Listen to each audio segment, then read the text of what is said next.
Tesbih elde, şaket kolda, kırmış yeni kondurayı, selam veri sağa sola.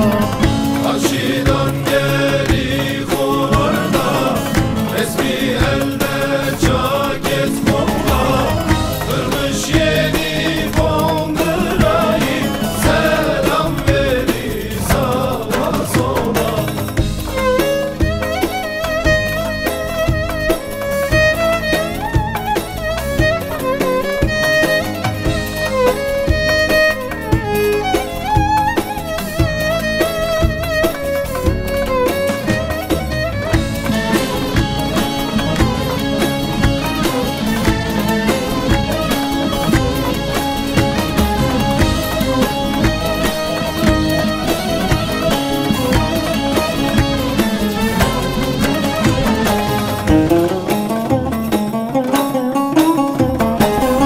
Diyarbakırlılar merttir, görüntüleri az serttir, merhametli yürekleri kötü söyleten felektir.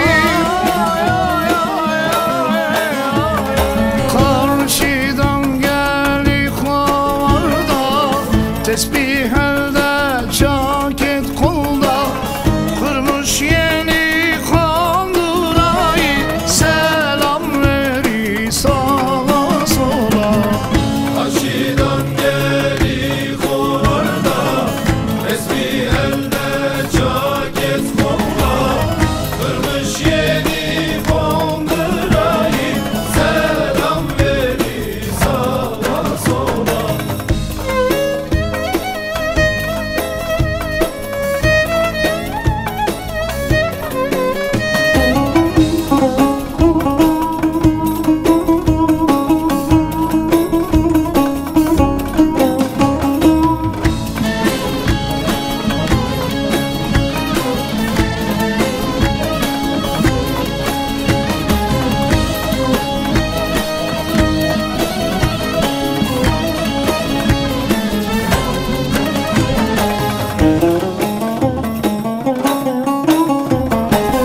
Mardin kapısından indim, Hevsel bakçasına girdim.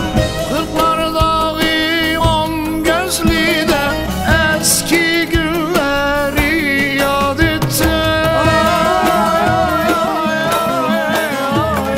Karşıdan geli kovarda, tesbih